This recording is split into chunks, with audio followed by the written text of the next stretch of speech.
તમિલનાડુના મુખ્યમંત્રી વિજય થલાપતિ આજકાલ ખૂબ ચર્ચામાં છે। એક તો તેઓ મુખ્યમંત્રી બન્યા એ પછી ચર્ચામાં એટલા માટે આવ્યા કારણ કે જ્યારે મુખ્યમંત્રી પદના શપથ લીધા એ પછી તેમણે સીધો જ આદેશ કરી નાખ્યો કે તમામ લોકોને 200 યુનિટ વીજળી છે તે મફત મળવી જોઈએ અને એ પછી નિર્ણય કરવામાં આવ્યો કે જેટલી પણ જગ્યા ઉપર દારૂ વેચાઈ રહ્યો છે તે તમામ દુકાનો બંધ થવી જોઈએ।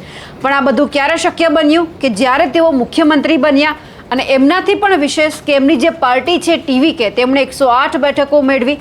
પણ આ બધાની વચ્ચે વિજય થલાપતિ અને તેમની પાર્ટીનું જે આ જીત છે તે ક્યાંક નિશ્ચિત માનવામાં આવી રહી હતી। ઘણા બધા જ્યોતિષીઓએ આગાહી પણ કરી હતી। આજે એક એવા જ્યોતિષની વાત કરવી છે કે જેમના અંગત સંબંધ છે વિજય થલાપતિ સાથે છે। એ જ્યોતિષે આગાહી કરી અને વિજય થલાપતિ અત્યારે મુખ્યમંત્રી બની ગયા। નમસ્કાર, આપ જોઈ રહ્યા છો નિર્ભય ન્યૂઝ અને હું છું આપની સાથે રિદ્ધિ। તમિલનાડુની અંદર મુખ્યમંત્રી પદના જ્યારથી વિજય થલાપતિએ શપથ લીધા છે ત્યારથી તે ખૂબ ચર્ચામાં આવ્યા કારણ કે એમણે જે વચન આપ્યા હતા એ એક પછી એક પૂરા કરી રહ્યા છે। સૌથી પહેલાં તો શપથ લીધા એ પછી સીધી જ એમણે એક ફાઇલ ઉપર સહી કરી। એ ફાઇલમાં લખ્યું હતું કે તમામ લોકોને 200 યુનિટ વીજળી છે તે મફત મળશે અને એ પછી આજે એમનો એક નિર્ણય એ પણ જોયો કે જેટલી પણ અલગ અલગ ધાર્મિક સ્થળો છે, સરકારી જગ્યાઓ છે, એમની આજુબાજુ દેશી દારૂની કે પછી કોઈ પણ દારૂની દુકાન ચાલતી હોય તો એમને બંધ કરવામાં આવે। હવે આ બધાની વચ્ચે ચર્ચા એ પણ થઈ રહી છે કે જ્યારે એક જ્યોતિષ દ્વારા વિજય થલાપતિ છે એમની જીતનો વિશ્વાસ વ્યક્ત કરવામાં આવ્યો હતો, એમને વિજય થલાપતિએ પોતાના મંત્રીમંડળની અંદર સ્થાન આપ્યું છે। ચર્ચા અત્યારે થઈ રહી છે વિજય થલાપતિના જે અંગત જ્યોતિષી છે રિકી રાધન પંડિત વેટ્રીવેલની। એમણે અંગત જે જ્યોતિષી છે તેમને ઓએસડી તરીકે નિયુક્ત કરવામાં આવ્યા છે। રાધન પંડિતે ચૂંટણીમાં ટીવીકેની જીતની આગાહી કરી હતી। તેમની સલાહના આધારે વિજયના શપથ ગ્રહણનો સમય પણ બદલવામાં આવ્યો હતો। તમિલનાડુના મુખ્યમંત્રી અને ટીવીકેના વડા વિજય થલાપતિના અંગત જ્યોતિષી રિકી રાધન પંડિત વેટ્રીવેલને રાજ્ય સરકારમાં મોટી જવાબદારી સોંપવામાં આવી છે। તમિલનાડુ સરકારે તેમને તાત્કાલિક અસરથી મુખ્યમંત્રીના ખાસ ફરજ અધિકારી ઓએસડી તરીકે નિયુક્ત કર્યા છે। સરકાર દ્વારા જાહેર કરાયેલા આદેશમાં કહેવામાં આવ્યું છે કે તેમની નિમણૂક સંબંધિત નિયમો અને શરતો પછીથી અલગથી જાહેર કરવામાં આવશે। રાધન પંડિત વેટ્રીવેલ એ જ જ્યોતિષી છે જેમણે અગાઉ વિજય અને તેમની પાર્ટી ટીવીકેની જીતની આગાહી કરી હતી। ચૂંટણીમાં વિજય બાદ તેમને હવે તમિલનાડુ સરકારમાં એક મહત્વપૂર્ણ પદ આપવામાં આવ્યું છે।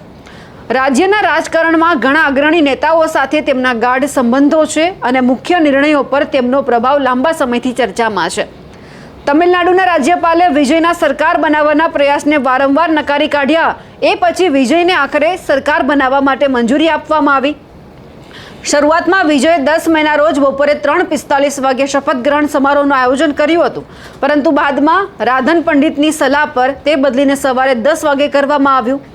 વેટ્રીવેલ તેમના રાજકીય કારકિર્દી દરમિયાન વિજયના સતત સલાહકાર રહ્યા હોવાનું કહેવાય છે। હવે વિજય મુખ્યમંત્રી બન્યા એ પછી વેટ્રીવેલનો રાજકીય અને વહીવટી દરજ્જો પણ વધી ગયો છે। રાધન પંડિતને તમિલનાડુમાં એક અગ્રણી આધ્યાત્મિક ગુરુ અને જ્યોતિષી માનવામાં આવે છે। તેમણે ચૂંટણી પહેલાં જ વિજયની જીતની આગાહી કરી હતી। માત્ર વિજય જ નહીં પરંતુ તમિલનાડુના ઘણા અગ્રણી રાજકીય વ્યક્તિઓએ પણ રાધન પંડિતની સલાહ લીધી છે। ભૂતપૂર્વ મુખ્યમંત્રી જયલલિતાએ પણ રાધન પંડિતની સલાહ લીધા એ પછી જ ઘણા મોટા નિર્ણયો છે તે કર્યા હતા। રાધન પંડિત સોશિયલ મીડિયા દ્વારા લોકોને જ્યોતિષીય સલાહ પણ આપે છે। આ સાથે જ્યારે વિજયે મુખ્યમંત્રી પદના શપથ લીધા એમની સાથે 9 અન્ય મંત્રીઓએ પણ શપથ લીધા હતા।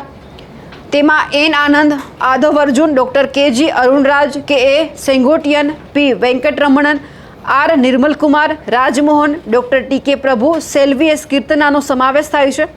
આ બધા વિજયની પાર્ટી ટીવીકેના ધારાસભ્યો છે। સહયોગી પક્ષોના કોઈ ધારાસભ્યને મંત્રીમંડળમાં સામેલ નથી કરવામાં આવ્યા। સીએમ બનતા જ વિજય એક્શનમાં આવ્યા અને દસ્તાવેજોનો પહેલો સેટ છે તે સહી કર્યો હતો। તેમાં 200 યુનિટ મફત વીજળી આપવા, મહિલા સુરક્ષા દળ અને એન્ટી ડ્રગ્સ કોડ બનાવવાનો આદેશ આપ્યો હતો। સીએમ વિજયે પોતાના પ્રથમ સંબોધનમાં જ કહી દીધું હતું કે તેઓ કોઈ શાહી ખાનદાનમાંથી નથી આવતા। તેઓએ જ તેમનું સ્વાગત કર્યું છે અને તેમને સ્વીકાર્યા છે। તેથી ખોટા વાયદાઓથી લોકોને તેઓ ક્યારેય છેતરશે નહીં। આ સાથે તમિલનાડુના મુખ્યમંત્રી તરીકે શપથ લીધા બાદ વિજય થલાપતિએ મોટો નિર્ણય લીધો છે અને આદેશ આપી દીધો છે કે રાજ્યમાં ચાલતી 717 સરકારી દારૂની દુકાનો બંધ થવી જોઈએ। ધાર્મિક સ્થળો, શૈક્ષણિક સંસ્થાઓ અને બસ સ્ટેન્ડની 500 મીટરની ત્રિજ્યામાં આવતી તમામ દુકાનો આગામી 2 અઠવાડિયામાં બંધ કરી દેવામાં આવશે। હાલમાં રાજ્યમાં કુલ 4765 દુકાનો કાર્યરત છે, જેમાંથી 276 ધાર્મિક સ્થળો પાસે છે, 186 શૈક્ષણિક સંસ્થાઓ પાસે છે અને 255 બસ સ્ટેન્ડ નજીક આવેલી છે. વિજયના આદેશથી સામાજિક સુધારાની દિશામાં એક મહત્વનું પગલું પણ માનવામાં આવી રહ્યું છે. હવે જે રીતે એમના અંગત જ્યોતિષી છે તેમને ઓએસડી તરીકે જ્યારે નિયુક્ત કરવામાં આવ્યા છે, ત્યારે હવે એ જોવાનું છે કે જ્યારે કોઈ મોટા નિર્ણય કરવામાં આવે છે વિજય થલાપતિ દ્વારા, ત્યારે કેટલી વખત એમના જે અંગત જ્યોતિષી છે તેમનો હાથ સામે આવે છે તે પણ જોવાનું રહ્યું. અમારા અહેવાલને લઈને આપનું શું માનવું છે કમેન્ટ કરીને ચોક્કસથી જણાવજો. સાથે જ અમારી નિર્ભય ન્યૂઝ ચેનલને લાઇક, શેર અને સબસ્ક્રાઇબ કરવાનું ભૂલશો નહીં. નમસ્કાર.